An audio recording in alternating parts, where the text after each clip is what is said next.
Okay, good morning and welcome back. We're really excited to get started again. Thank you for your attendance.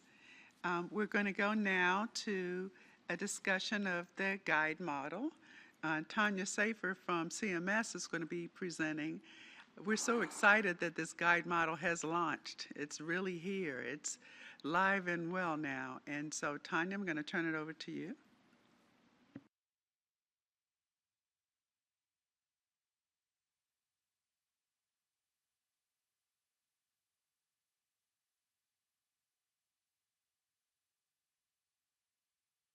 Tanya, you muted?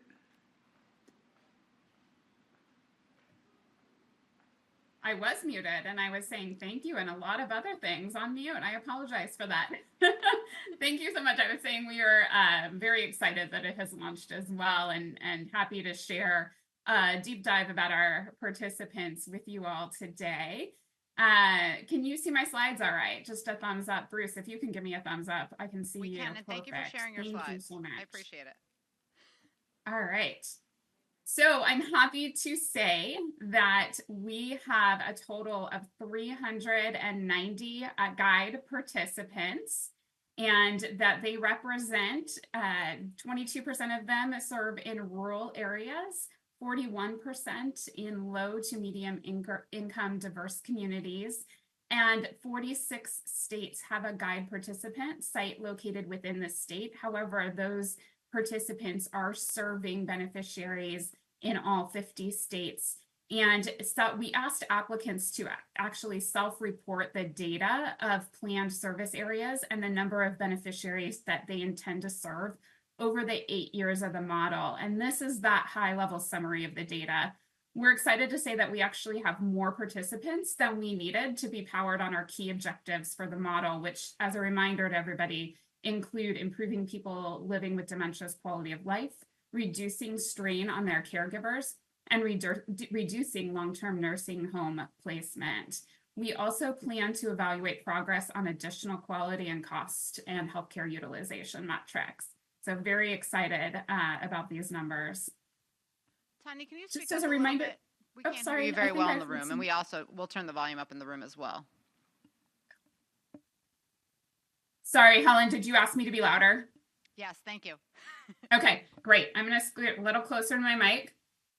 As a reminder, we have 2 tracks in Guide, one for established programs, which began its first performance year and started offering Guide care delivery services to people living with dementia who were covered by Medicare on July 1st. So we have programs up and operating today.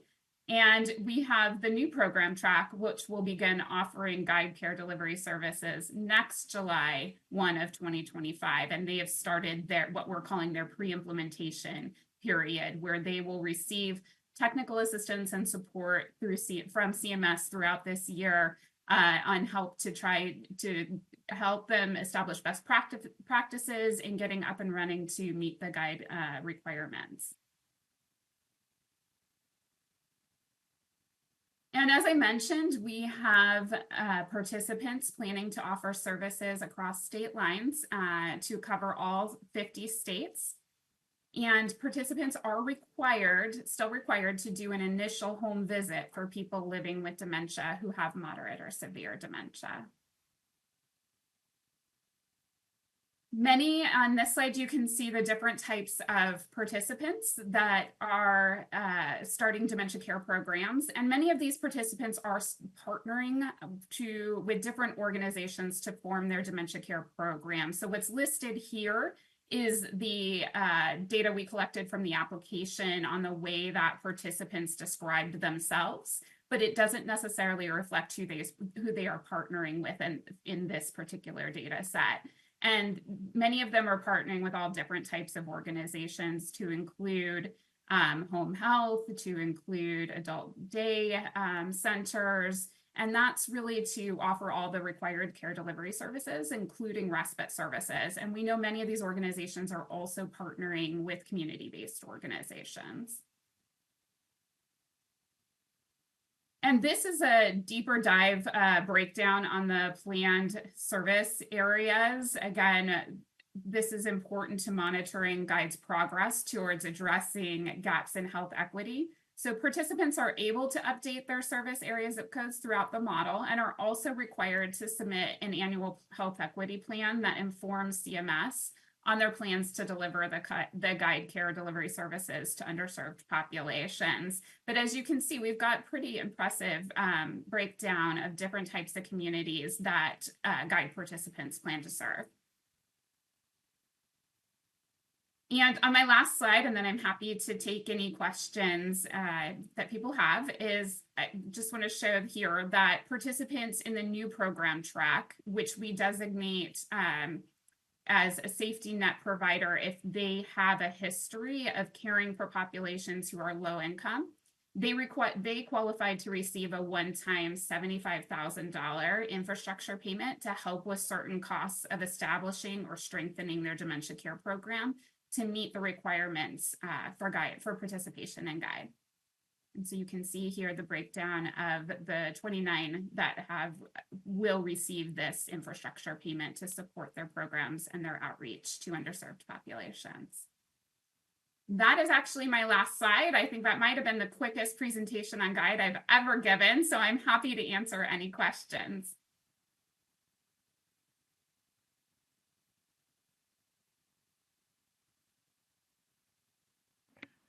Thank you. That's allowed us to have some time for questions. And I was looking at your distribution of the types of programs that were allowed in GUIDE. And as we looked at that within my state, within Georgia, we noticed that one of them was a hospice.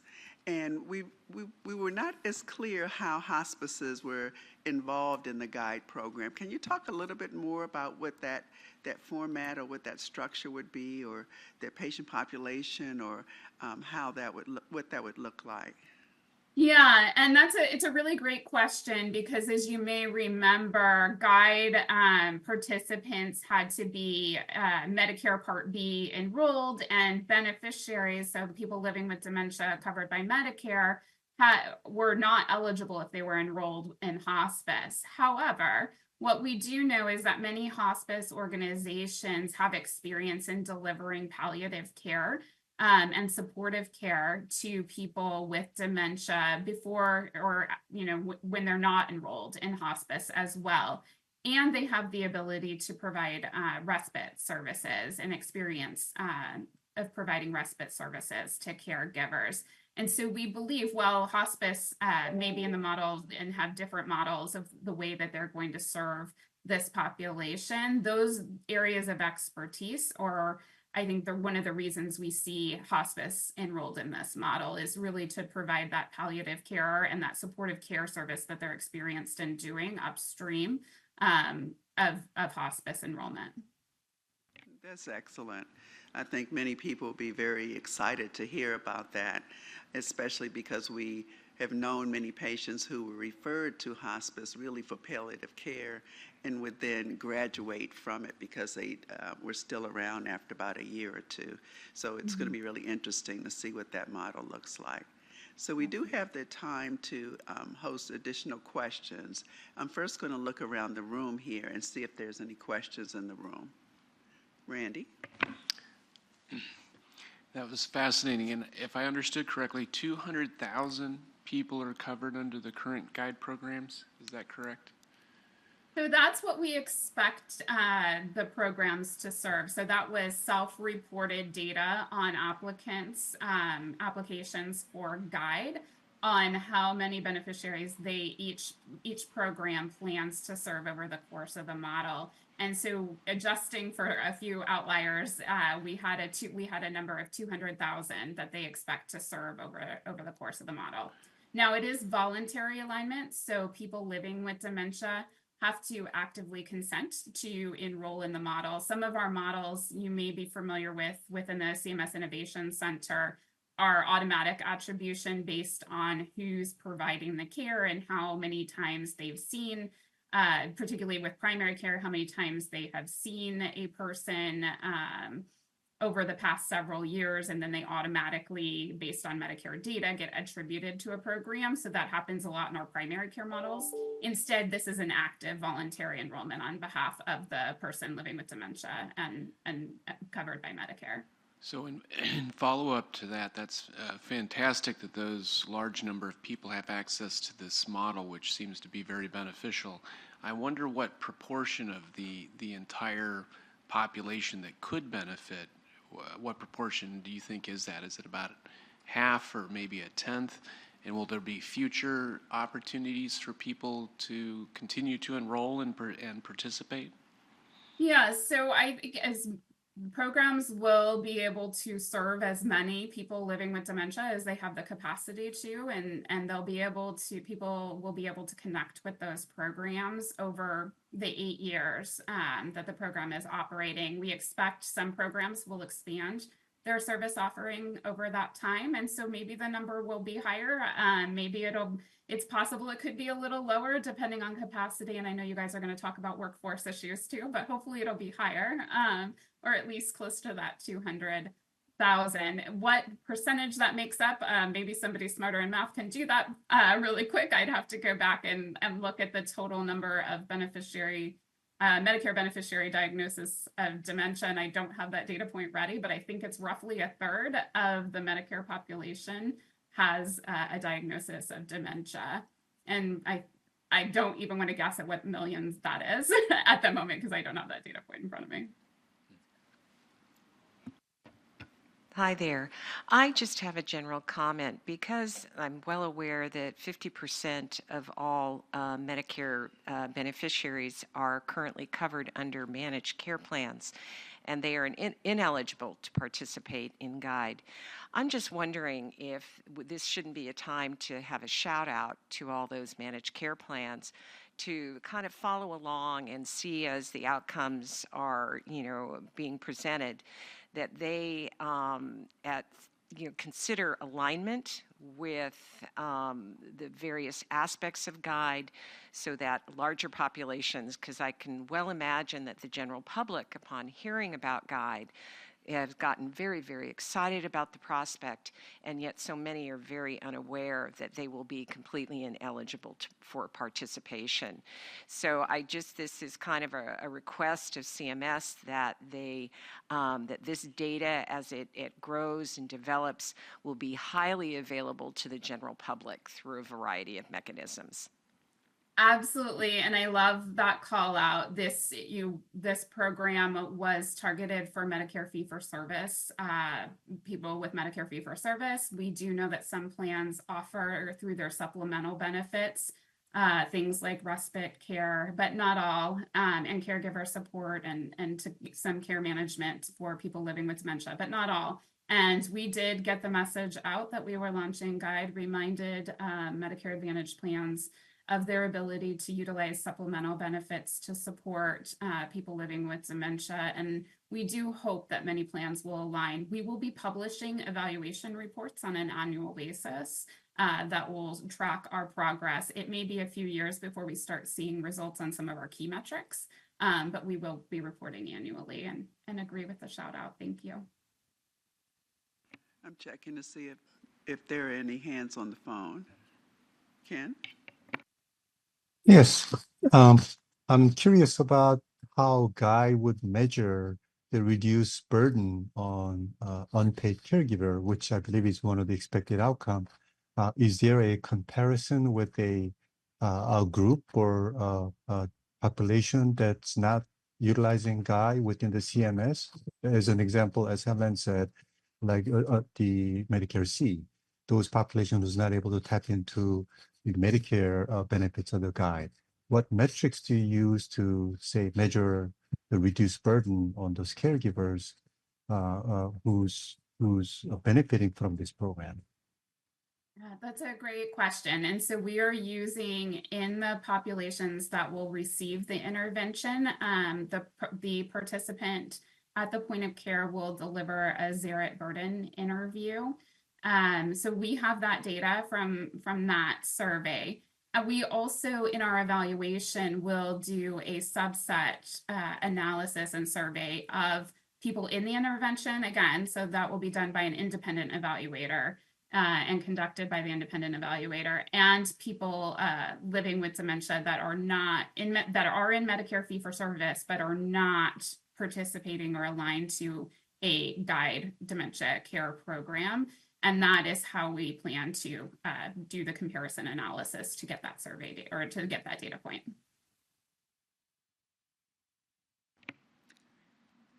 No more questions on the phone or in the room? I just had, okay, Helen, you can have one.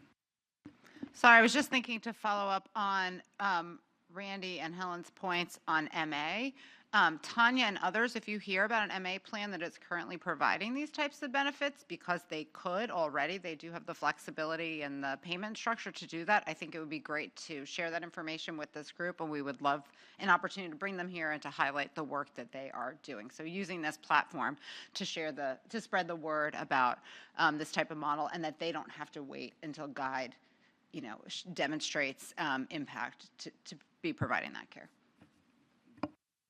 We'll definitely keep you informed. And lastly, I remember, Tanya, at one point you mentioned that there was the possibility of sending mail recruitment to some potential patients. Can you elaborate on whether or not that's going to happen with this part? Yes.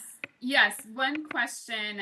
So in 2025, when the new programs start, we did offer the ability to we wanted to offer the ability to reach out and ensure that people living with dementia covered by Medicare fee-for-service were aware of GUIDE programs in their that are serving their geographic area. And so we will be sending letters out next year that will include a list of all of the participating GUIDE programs in a beneficiary's geographic area.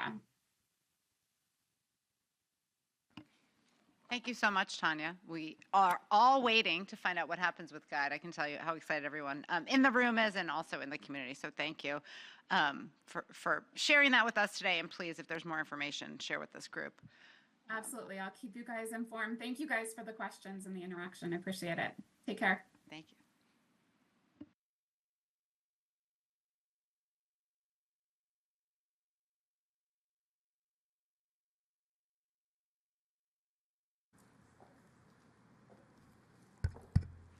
Can you hear me? You can hear me in the room. Can you hear me online? Okay. I'll tell you, recently I saw an article that came through that was so exciting that I said, we really need to have this presentation here. I reached out and the person said, yes, I would come. Go figure. Great. So I'm so excited to have today, who's traveled in, Dr. Joe Varghese. He is a physician at Montefiore Einstein Center for the Aging Brain in the Resnick Gerontology Center. This is at the Albert Einstein College. He has traveled here to be in the room with us today because his groundbreaking research is going to really increase the ability to have early detection in those groups who are more underserved. So I welcome him to the podium.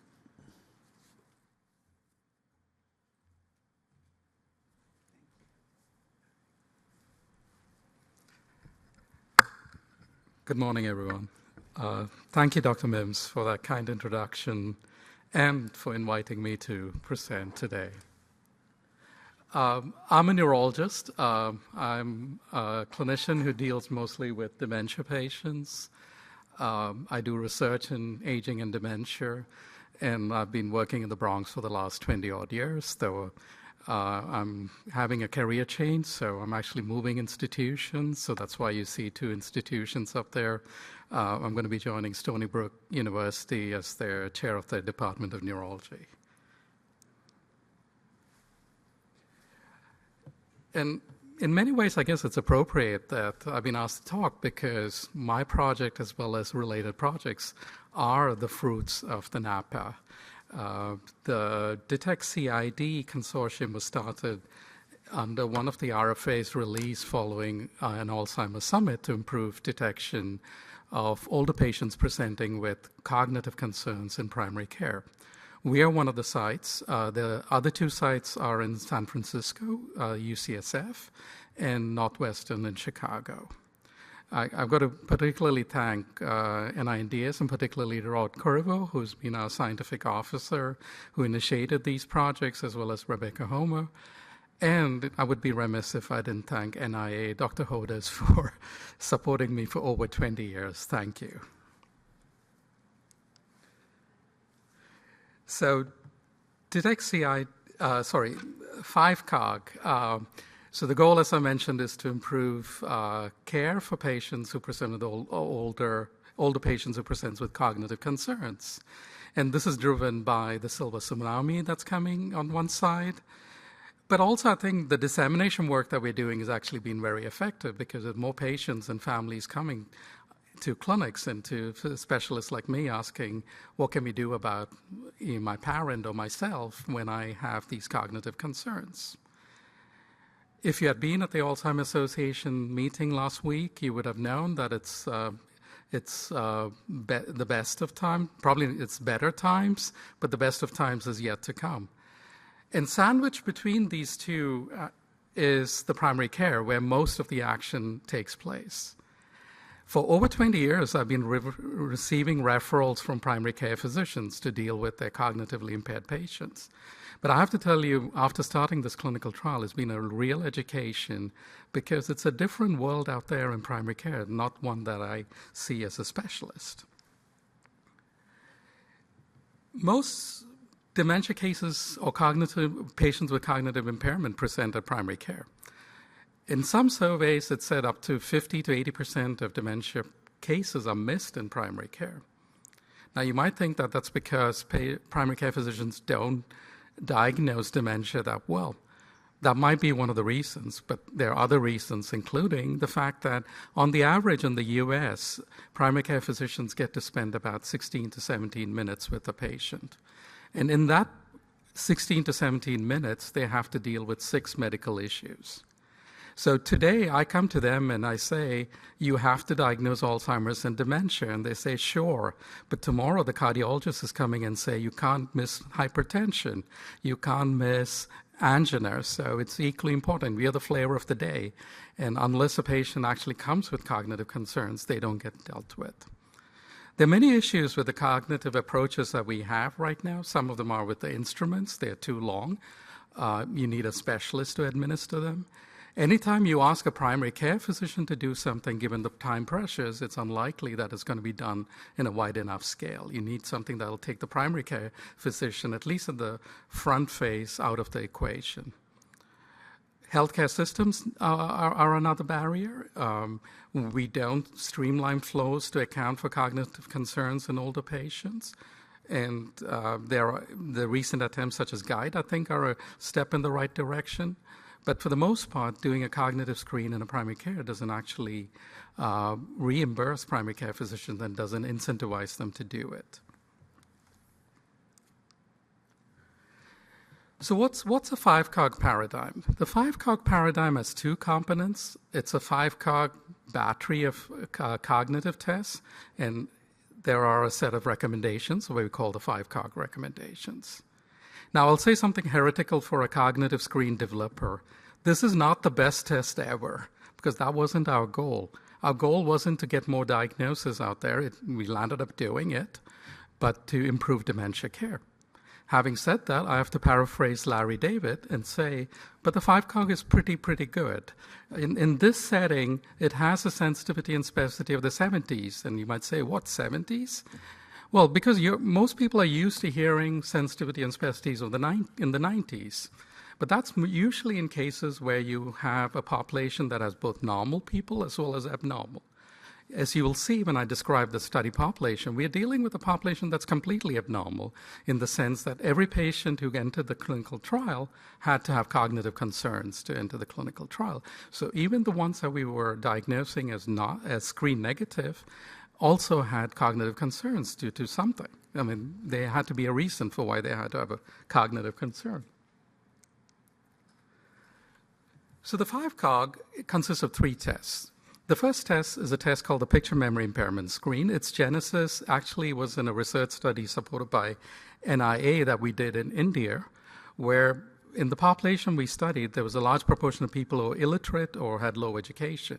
So to overcome the barrier of actually language, we started using pictures. The Picture Memory Impairment Screen is primarily a memory test, so to account for non-memory domains, we had two other tests. We have something called the symbol match, where you match symbols to numbers. And then this might be a concept that might not be familiar to you, but in the last 2 decades, there's been increasing recognition that there are non-cognitive manifestations that occur very early on in the course of dementia, and one of it is gait slowing.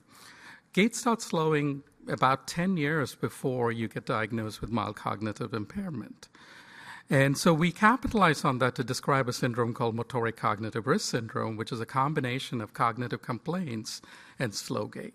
In this context, we're not diagnosing the syndrome, but we are using it as an indicator for non-memory problems because MCR loads on to non-memory domains. Now, and on each of these tests, we had cut scores that were set, and this was done in discussion with our primary care physicians who said that we're not too concerned about, our main concern is that we shouldn't miss a case that comes to us with cognitive concern who truly has the disease. So they wanted us to maximize sensitivity. So the cut scores we used were done to maximize sensitivity. And I'm just going to actually show you what the 5-cog looks like because that would be easier than describing it.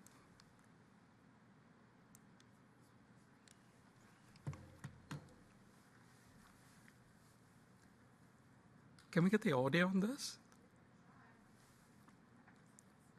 So this is one of our research assistants who's administering a volunteer the 5-cog. So we start off with the picture memory impairment screen. There's not going to be any audio. Okay. So if you just play through it, I'll pretend that I'm being the audio.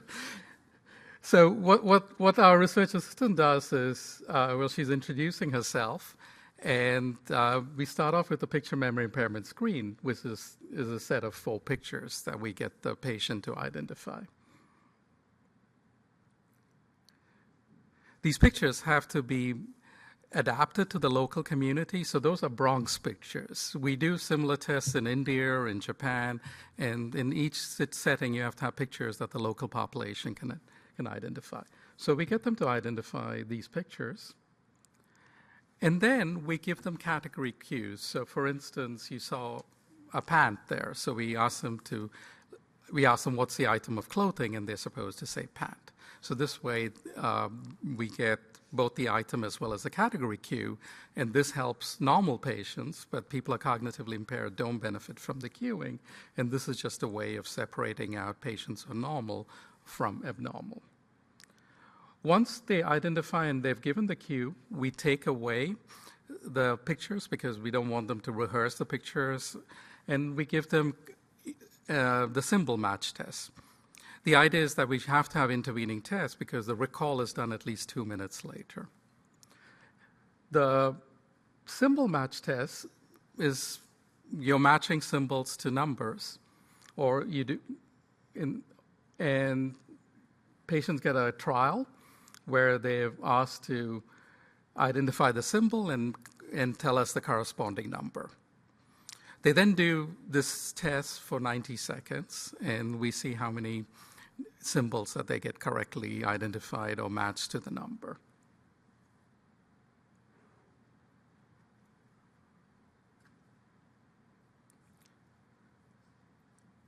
I would have sped this up, except I don't know how to.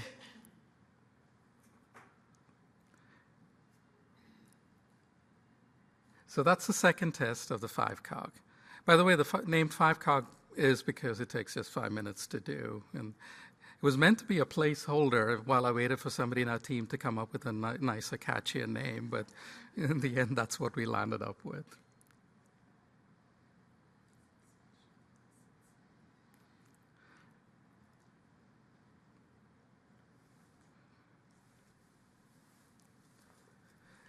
The third part of the test is the time walk. So we get the patients to go out in the hallway, and we time them walking over 8 meters or so, or 10 feet. People use various distances.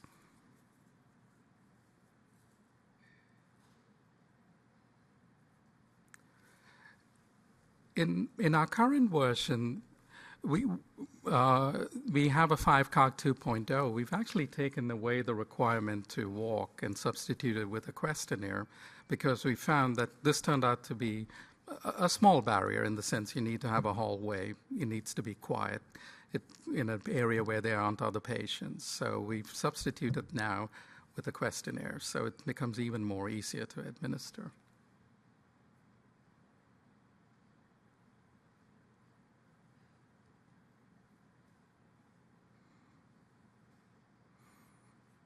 They usually start behind that line, because we don't want to count out the initial couple of steps people take to get into their normal pace. So we just count the time between the two. And after this, we just get them to recall the picture MIS. And so there are 4 items on there. I'm not going to ask you what those items were. You probably remember there was a pant. For each item they get correctly, they get 2 points. For each item they require a cue, they get 1 point. And any score 6 or below is considered abnormal. Now, if you are abnormal on any one of the 5-cog tests, it's considered abnormal, so you get an abnormal indication. The 5-cog test is done by a research assistant in the current clinical trial, but it's meant to be administered by a community health worker, an LPN, a nurse. You can train the front office staff to give the 5-cog. After the 5-cog is given, and depending on the results, we have an indicator that we put into the electronic medical record system that indicates whether the 5-cog was positive or negative. If the 5-cog is positive, it comes up with a set of recommendations and these recommendations include things like, consider diagnosis of MCI or dementia, consider ordering the right tests, consider referrals. The primary care physician is not required to follow any of these instructions. These are just meant as a guide, and that's made clear right in the beginning. I'm going to skip over this part because that's also video, and it more or less says the same things. And I just wanted to thank all my research assistants who made these videos possible. I'm not very tech savvy enough to do this. So our target population, as I mentioned, were older patients with cognitive concerns. And this is a big difference from what the U.S. Preventive Task Force has addressed, which is they found no benefits for screening older patients in primary care clinics because they're focused on generalized screening, whereas we are focused on case detection, which is identifying people with cognitive concerns and then applying the 5-cog to identify those who have cognitive impairment among them. So, patients initially were identified by just asking them a couple of questions. We put flyers in the primary care clinic site. We gave them to the office staff. And all this is before they saw the primary care physicians. And if they answered yes to one of these questions, then we asked them to consider taking part in the 5-cog screen. And then COVID hit the Bronx within a year after this clinical trial started. And when we restarted later in 2020, our IRB required us not to have a consent done face-to-face, but to have it done by telephone. So we started administering the cognitive questions by telephone before the patient came. So we would take the list of patients who are over 65 who were coming to the clinic the next day and then contact them by telephone and then enroll them.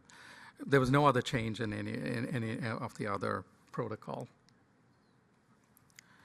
So once the patients came, they were randomized into 2 groups. There was a 5-cog group, and then we had an active control group to control for the time and for the exposure. We took a clinically relevant outcome that wasn't related to cognition or not that related to cognition, which was frailty and health literacy. So patients in the control group got a grip strength, they got a health literacy questionnaire. It, again, took about 5 minutes, and there was a set of recommendations that followed, depending on whether you were frail or not frail, that paralleled what was happening in the 5-cog arm. Again, both of these were done before they saw the primary care physicians.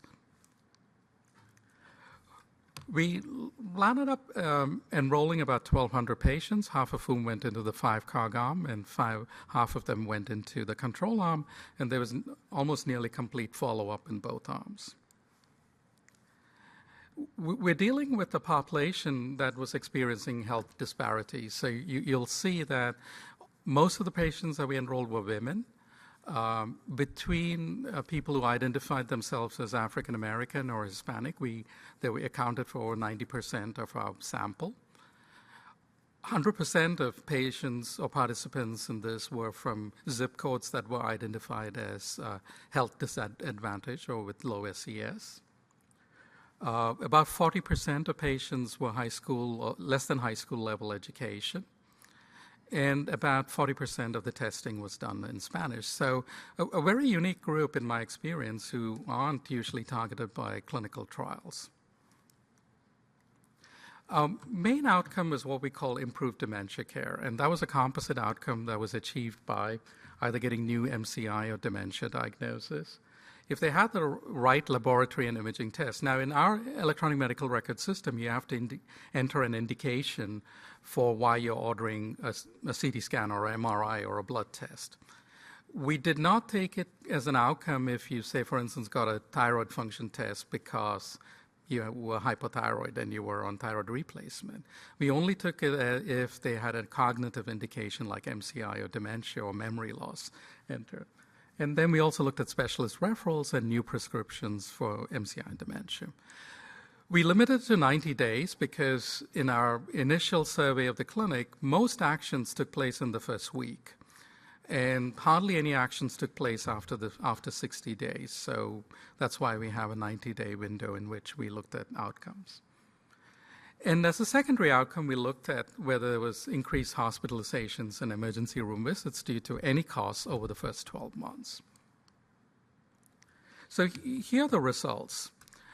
So the bottom line was the 5-cog resulted in almost a 3-fold increase in improved dementia care. Now, you might think it's the recommendations, that physicians might be blindly following recommendations. But the screen positivity rate actually in both arms was about 40%. Of the 40% of patients who got a screen positive in the 5-cog arm, the primary care physicians only chose to act in about 40% of them. So they weren't blindly following all our recommendations. They were using their own judgment to decide what the next steps were. There was almost a 5-fold increase in diagnosis of MCI and dementia. But there's a phenomenon that we observed in that, so the primary care physicians were making the diagnosis of MCI and dementia in most cases, but they also made other cognitive diagnoses which had their own diagnostic codes. In fact, there were about 37 other cognitive diagnoses that they made, like memory loss, cognitive impairment, memory impairment. But since there were no standard definitions for this, we didn't include them in the outcome. But those other cognitive diagnoses also were more common in the 5-cog arm compared to the control arm. Now, the interesting aspect of this is we are randomizing at the patient level. We did not randomize at the physician level, which meant the physicians knew that patients who were entering these clinical trials all had cognitive concerns. They also had access to some of the tests, like the picture memory impairment screen in our electronic medical record system, because as part of a quality improvement program, 2 or 3 years before this clinical trial was done, we had made it available. They also had availability to other screening tests like the MOCA and the MMSE. But nonetheless, the rates of diagnosis and actions were much more when the patients went through the 5-cog arm to the same primary care physician. There were more tests like imaging and blood tests being ordered in the 5-cog arm, but again, it wasn't in everybody who went through it. And the same was the same with specialist referral, because there was a concern in the beginning of the clinical trial by our health system that our dementia clinics might be overwhelmed and that we wouldn't be able to handle the burden. I think as detection systems like this become more popular, that might be indeed a case, but at this point, it wasn't a burden that we couldn't handle.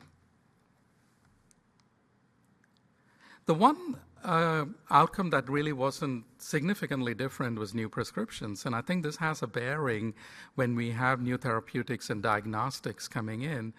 Now, there could be multiple reasons why it wasn't significantly different. One is that primary care physicians could just be waiting for the specialist referrals to be over so that treatment's either started by the specialist or the primary care physician.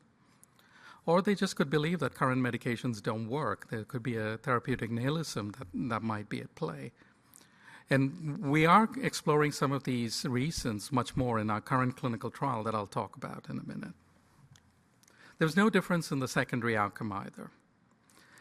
And another concern is that by making these diagnoses in primary care in clinics, that we might actually be causing harm. At least from our cursory examination, there wasn't any harm done. There was no reports of any physiological, psychological, or medical events associated with it. But granted, this wasn't a detailed examination of the harms. Other studies have reported that there has been an increased rate of self-harm, especially in men who've been given the diagnosis. So I wouldn't say this is a conclusive, no, there's no problems with detection in primary care. So I talked about some of the strengths, but I'd like to highlight that there's actually a high prevalence of cognitive concern in our primary care clinic in patients over 65. About 40% of patients had cognitive concerns, so that's a pretty high rate. I talked about the health disparity population, which is unique, I think, in clinical trials. And it wasn't a real-world primary care. But on the other hand, as I said, the primary care physicians were not blinded. They knew patients coming in, even in the control arm, had cognitive concerns. There are other care indicators that we didn't examine, but the ones we picked are the ones that are most commonly used in trying to judge primary care dementia care. It was a single center. Our focus was not to find, as I said before, the best test to make the best MCI and dementia diagnosis, so we didn't require neuropsychological tests. The diagnoses were MCI and dementia diagnoses were those made by primary care physicians. Having said that, in the U.S., 80% of dementia diagnoses are made by primary care physicians in a Medicare population. So that's where the action is, and it was meant to be more pragmatic. We did do neuropsychological tests in a subset of patients who agreed to stay on after their primary care visit, and in that subset, we saw that the 5-cog had a sensitivity of 70% and specificity of 70%, as I mentioned earlier. But the neuropsychological tests that we typically do, say, for instance, in our dementia center, span anywhere from 60 minutes to 180 minutes, so it's not something that's practical in a primary care setting. There was recently, I see Dr. Bateman here, and the results from one of their trials was discussed at the Alzheimer Association last week, where they looked at the value of diagnostic biomarkers in a primary care clinic in Sweden, where the primary care physicians in Sweden were doing cognitive screening. They did CT scans, and then they were making recommendations. I think that's slightly different, at least from the primary care physician practices that we see in the Bronx. This is a slide that I know the least about, but I'm collaborating with a health economist, and we wanted to see if 5-cog actually adds costs. And in our preliminary analysis, it doesn't seem to. So ICERs are incremental cost effectiveness ratios. So how much more would you pay for an outcome, which in this case would be a 5-cog positive screen? And the costs were much more in the control arm because there were only fewer cases being diagnosed and generating more costs. Typically, in these kind of work, a $50,000 threshold is used to say that if it costs only up to $50,000, then that's something that people would consider implementing in a clinic. The 5-cog takes about $300, so much below the threshold that would require implementation. So where are we now? So we actually just before our clinical trial was completed, thanks to NINDS, we were funded to do a follow-up clinical trial, which is a more pragmatic clinical trial. And here we're partnering with a group in Indiana University. That's my co-PI, Malas Bustani. And we are doing a cluster randomized clinical trial involving 16 primary care clinics in Indiana and 6 in the Bronx, half of whom will get the 5-cog paradigm and half of whom would be usual care. We also are looking into implementation issues in much more details, and we have a detailed cost effectiveness analysis. And the one change, as I mentioned, in the 5-cog itself is to make it more pragmatic. We've taken away the requirement to actually measure gait speed and substituted it with questions that test and tap into mobility and slow gait. So, just to summarize, I think the 5-cog paradigm seems very feasible to administer in primary care clinics with health disparity populations like in the Bronx. It seems to make a tremendous impact in terms of improving dementia care.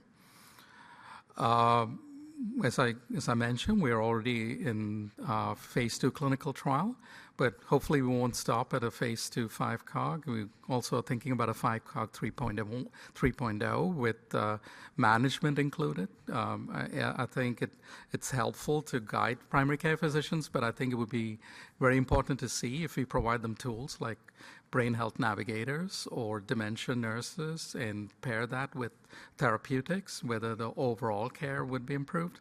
Because at the end of the day, I think specialists like myself will only ever see a tip of the iceberg. In our dementia clinic, typical Alzheimer's disease cases account for 25 to 30% of the referral. We see complicated cases.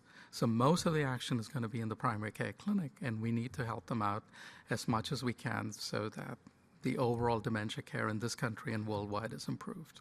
Thank you.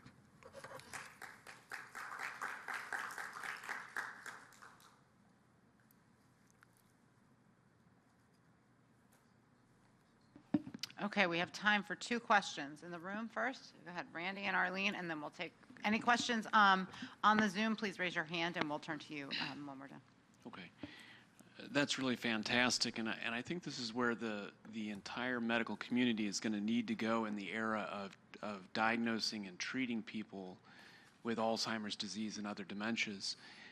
Given the challenges that you've identified in the primary care setting, but the necessity of the primary care setting being the first line that screens it, how can you get this kind of system to interface in the primary care clinics when they literally don't have an extra minute and they don't have a hallway or a room or a person to administer this? And how quickly could this be scaled up and implemented at scale? Because every year that goes by that people are undiagnosed is a year they're not being treated, and our latest data clearly shows that as people progress in their disease, their ability to be treated drops off and it gets much worse.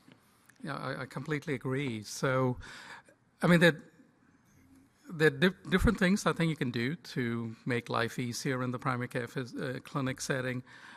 So in our current clinical trial, we use community health workers. So these are personnel who are based in primary care clinic who typically do things like height, weight, blood pressure. So in addition to what they do, we teach them how to do the 5-cog, and then they enter the recommendations. So once they enter the recommendation, it's just an electronic medical record prompt that prompts the primary care physician. So I think removing the primary care physician from the equation in the sense not having them to have the extra burden of doing a cognitive screen when somebody's come to them with a cough and a cold, I think would be helpful. So that's clearly one direction that we've gone into. And then I think as we progress, we need to have tools that will follow up on the aftercare as well in terms of helping the primary care physician get people to the right specialist, get the right test done, as well as help them engage with social services and all of that. So I think the primary care physician focus approaches are going to fail because, like you said, there isn't enough time and there's a lot of other pressures on a primary care physician.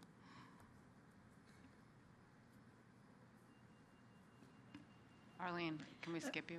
Oh, actually, I want to quick. Okay, go real fast. Yeah. Because So we have no, three I'm on. I'm a primary care physician, and, primary care in this country is on life support, and it's really been underinvested. And I think, we don't pay for interdisciplinary teams. We don't give primary care docs enough time to do an adequate assessment. And how can you use this to inform, changes to really strengthen and support primary care? Because I think this makes the case for it. Yeah, I think, clearly our focus is on dementia, but I think this approach, in strengthening primary care applies to other chronic diseases as well. We do engage in education, so I forgot to mention that. In our sites, we actually do hold meetings with the primary care physician as well as all of the research staff, educating them about MCI, dementia, what are the next steps, and how to approach patients with cognitive concerns. So I think education is a big part of it, and then streamlining systems so that primary care physicians can become more efficient in what they do.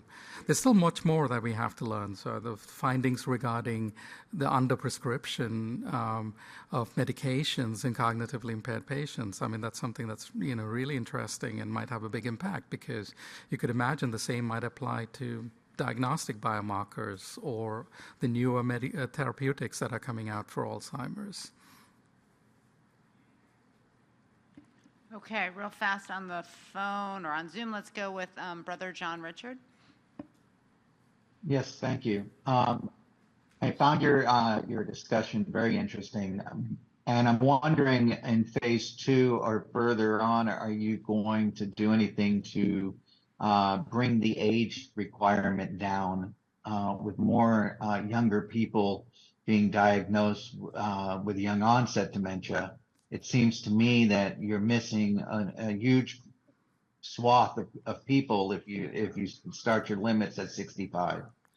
Yeah, I agree. It should be at some point like how you do blood pressure and height and weight. You go for your annual wellness, annual physical, and that's what you get. The Detect CID approach was based partly on the existence of the annual Medicare wellness visit, which is done at 65 and over. So it was meant to be part of the Medicare wellness visit. So that was more a pragmatic choice. But I agree. If in a setting, in a given setting in primary care, if you apply it to younger patients, at least it's reassuring, though your positivity rate is going to be at a population level much lower in patients below 65, and the older you get, the more likely you are to detect people with cognitive concerns. Now, the other reasons besides dementia for cognitive concerns, people could be depressed or they could be anxious, and some of these factors could play into the younger populations. So discovering a cause for the cognitive concern, even if it doesn't turn out to be dementia, I think is important, because you might land up improving mood and depression in these settings, and that's equally important. Thank you. Susan? Yes, I just wanted to thank you so much for a very encouraging presentation, and I'm happy to see you're working with UCSF. We've just been able to wrap up the Dementia Care Aware initiative in California, where we were able to train 14,000 primary care providers. And this is absolutely, as the numbers swell, being able to have a quick test in a primary care setting, especially with managed care plans, and something that could be incorporated into a health risk assessment. I just applaud you, and I'm very encouraged by your work. Thank you so much. Thank you. I think I should make one point, though. It's not the test. I think it's a test plus the combination of the test and the recommendations that are making a difference. And in theory, this is another heretical thing for a cognitive test developer to say. You could substitute FICOG with another test in your setting and then apply the same approach. I think the approach is more important than the test, because this is my personal view. There is no one universal cognitive screening test that will be equally effective across populations. So we should be prepared to adapt this approach into other tests. And, as long as it, improves care overall, I think that's a worthwhile goal. And last but not least, Bruce.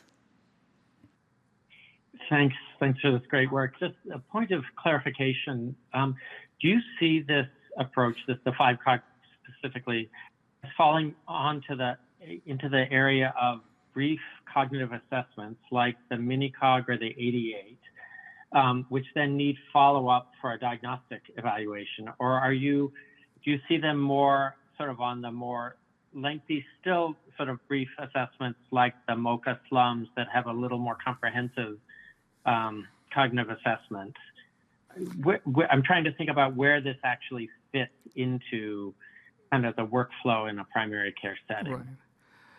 Yeah, so I guess the 5COG battery part of the 5COG paradigm fits into the brief cognitive assessment because, well, it actually includes the memory impairment screen, which is one of the tests that are recommended by the Alzheimer Association under a brief cognitive assessment. The other tests that you mentioned, like the MOCA or the slums, actually take a longer time. In my opinion, none of these are diagnostic tests. When patients come to my dementia clinic, I don't make a diagnosis of dementia based on the 5COG alone or the MOCA alone or the MMSE, because I do have the luxury of having neuropsychological testing. So I think it's important to know that these only identify people at risk. In fact, our electronic recommendations say to consider the diagnosis of MCI dementia. We don't say it's diagnostic of MCI or dementia. I think this just indicates the need for further workup, and that's where I think it fits up. It's just identifying people and then giving a set of recommendations for the next steps so that primary care physicians are not left hanging. Great, thank you. Thank you. Thank you. That was awesome. Now you see why I asked him to come, and we're so gracious that he did. So we're now going to turn to the part of our program where we begin to discuss the recommendations from the subcommittees. I am the chair of the Clinical Care Subcommittee, and so we're going to start with our recommendations. Do I do the slides or? Okay. All right. Okay. First, I want to thank the many people who were part of our panel, and our group has been very diligent in giving feedback to the multiple recommendations that we made, and they have been very attentive on all of our calls. So I did want to acknowledge all the participants of the Clinical Care Subcommittee. So as I go through, I'm going to pretty much just read the recommendations to you so that we have them in the record. The number one recommendation,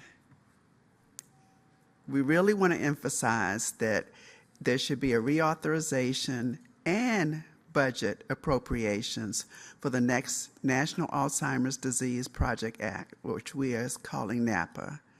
Congress should reauthorize NAPA for another 10 years to enable further progress on the goals. Congress and HHS should fund NAPA organizers, including the Office of Assistant Secretary for Planning and Evaluation, with increased resources to accomplish the following. A, for fiscal year 2025, fund and appoint at least one FTE with the authority to prioritize, organize, implement, and follow up on cross-stakeholder recommendations. B, track the progress and milestones of prior NAPA recommendations with a goal to prioritize those recommendations with the largest potential impact. And C, assist the council and chair in determining the level of appropriate resources to track and convey the recommendations optimally. Recommendation number 2 is dealing with the area of education. Increase resources to educate the public and inform healthcare providers about the importance of Alzheimer's disease and Alzheimer's disease-related dementias, and I'm just going to summarize that as dementia as we go forward. The clinical care, risk reduction, early detection, screening, differential diagnosis, person-centered care models, disease-modifying therapies, clinical research participation, and available education and community resources for persons living with dementia and their family caregivers. That should be accomplished by A, Congress should increase appropriations to HRSA, NIA, CDC, NINDS for the continued development and modification of educational tools and materials that take a person-centered approach for assessing, diagnosing, and treating adults with suspected dementia and encouraging referral to clinical research. B, these educational tools and materials should be inclusive and address the unique needs of persons with lifelong neuroatypical conditions, younger onset dementia, persons with intellectual and developmental disabilities, which I will summarize as IDD going forward, those who are not primarily English speakers, those who have varying literacy levels, veterans, or come from cultural and ethnic groups with differing norms and beliefs. Tools should be updated frequently to reflect feedback and changing knowledge. C, promote the development and use of updated evidence-based guidelines, strategies for continuous quality assessment and improvement, and efforts that access care for all and advance health equity. D, dementia-specific clinical education and training, which we've talked a little bit about, but it should be multifaceted. It should have proficiency in having comprehensive dialogue for all types of clinical treatment options. It should have the ability to understand, interpret, and explain the differences between the significance of the variety of clinical and diagnostic tools for diseases under the umbrella of dementia. It should have competence in identifying and managing the adverse reactions associated with those treatments. It should have enhanced clinical skills for managing complex patient scenarios, including multiple chronic conditions or unusual presentations. It should tailor treatments to suit individual needs, including those with atypical presentations or co-occurring conditions. E, healthcare professional training programs should implement minimum education standards for dementia in areas of disaster preparedness, acute care, behavioral health, management of co-occurring conditions, pre-existing cognitive conditions, and the value of participation in research. F, promote comprehensive training to community health workers and caregivers, both paid and unpaid, again on disaster preparedness, management of coexisting conditions, implementing non-pharmacological interventions for behavioral challenges, and behavioral and psychological symptoms in persons living with dementia. Promote active engagement and empowerment of persons living with dementia and their caregivers. Encourage self-management strategies, the development of person-centered care plans, and the use of care plans in decision-making. CMS should encourage the quality improvement organizations work with healthcare systems and practices to provide high-quality dementia care that is culturally competent by healthcare providers and clinicians. Area number 3, recommendation number 3, involves the systems of care. Develop systems of clinical care that support the provision of services to promote healthier cognitive aging, dementia risk reduction, early detection, differential diagnosis, early intervention, ongoing care and planning and management of dementia. Congress should increase funding for tribal and urban Indian health programs to further develop systems of care for those living with dementia and their caregivers. And they should encourage hospitals and other programs to put in place age-friendly health systems. things to influence the quality of care for patients and caregivers, and identify cognitive decline and integrate management of cognitive impairment into the care plan. So identifying co-occurring conditions for persons living with dementia be documented in their care plan, and that it is updated and evaluated on a yearly basis or whenever there is some changes. Assess cognitive and function as appropriate during the hospital stay, especially toward discharge, and schedule necessary follow-up with primary care providers or other relevant specialists or members of the interdisciplinary team. These findings should be placed in the medical record and in the discharge information given to the patient. CMS should encourage care navigators and community health workers that are reimbursed by Medicare or Medicaid to have specific dementia training, and work towards integrated system of care, including home and community-based services, with access and ability to update these personal care plans. C, CMS should encourage accountable care payment programs to implement not just at the system level, but all the way down to the level of primary care. Federal rulemaking should increase payment for primary care. Congress should pass laws to eliminate the state Medicaid rules that require estate recovery of funds after the death of enrollees who receive Medicaid-sponsored home and community-based services. Okay. ARC should promote the use of e-care plans by all treating practitioners, non-clinical providers, the patient, and their caregivers. HRSA, with ARC, should fund the development of a curriculum for anticipatory guidance for people diagnosed with dementia that can be used across the entire care system. Health systems should leverage technology, data platforms, telehealth, EHRs to enhance dementia care. The Administration of Community Living should provide sufficient fundings to facilitate the dissemination of coordinated dementia care to every state. HRSA with ARC, and in collaboration with healthcare organizations and academic institutions, should lead the development of testing and implementation of integrated person-centered models for care for persons living with dementia, particularly in primary care.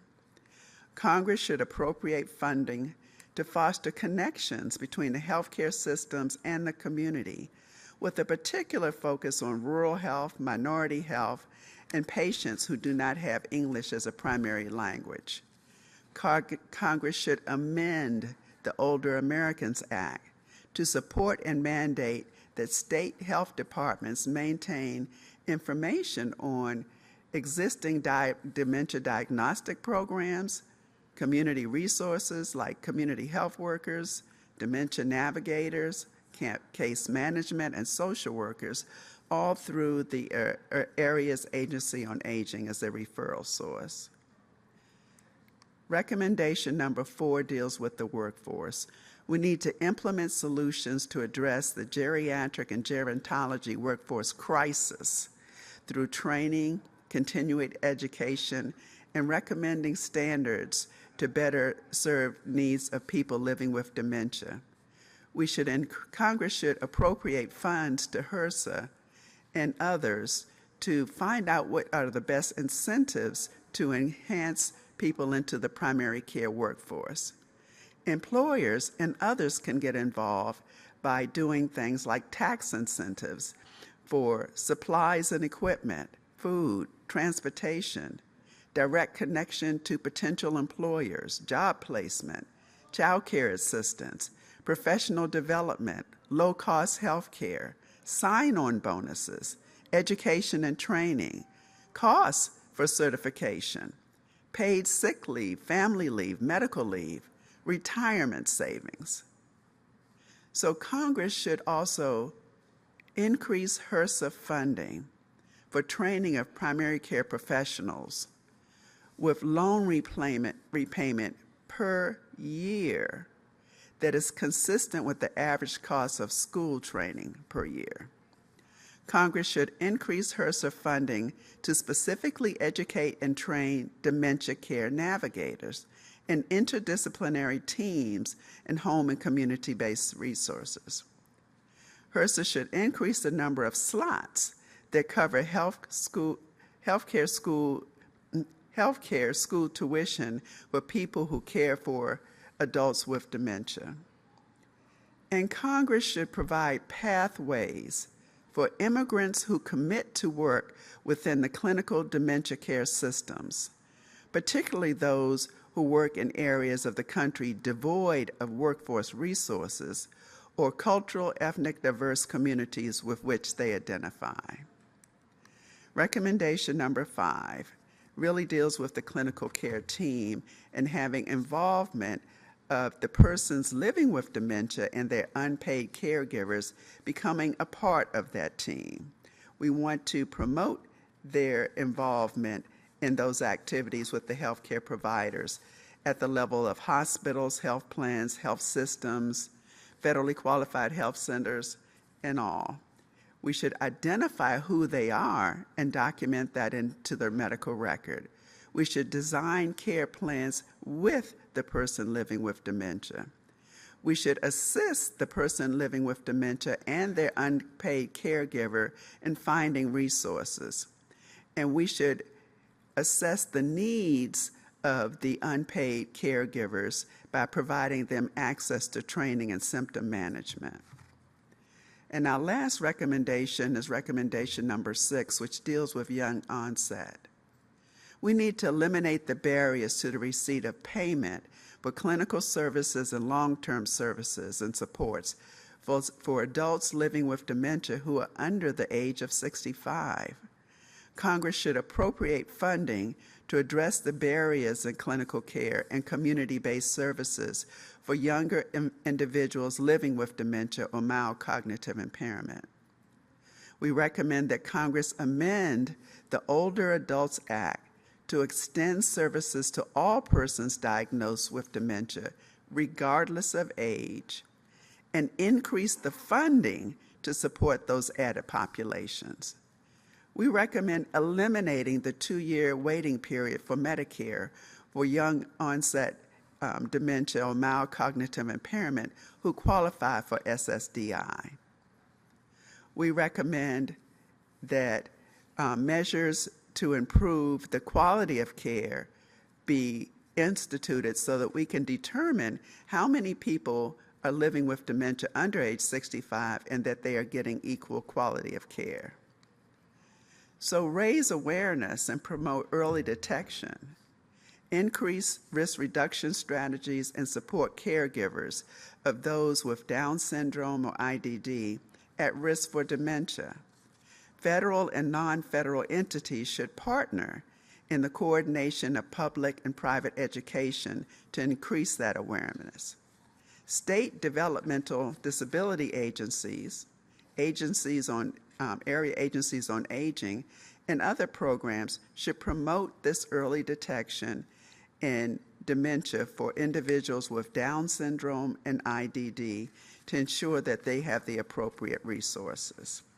So in general, we feel that it's important to add to what's been done, not stop at this point in time. NAPA is really still going forward, and we want to recommend that we continue.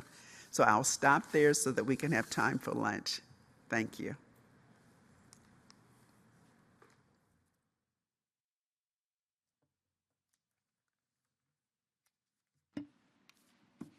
Thank you, Adrienne. So with that, we are going to break for lunch. We will come back firmly at 1 o'clock. Folks online, tune back in a little bit before 1 o'clock, and we will start the Zoom meeting again, and people in the room, come back before 1, please, so we can start right on time. We have a packed agenda for the afternoon, and thanks for sticking with us all morning. Produced by the U.S. Department of Health and Human Services.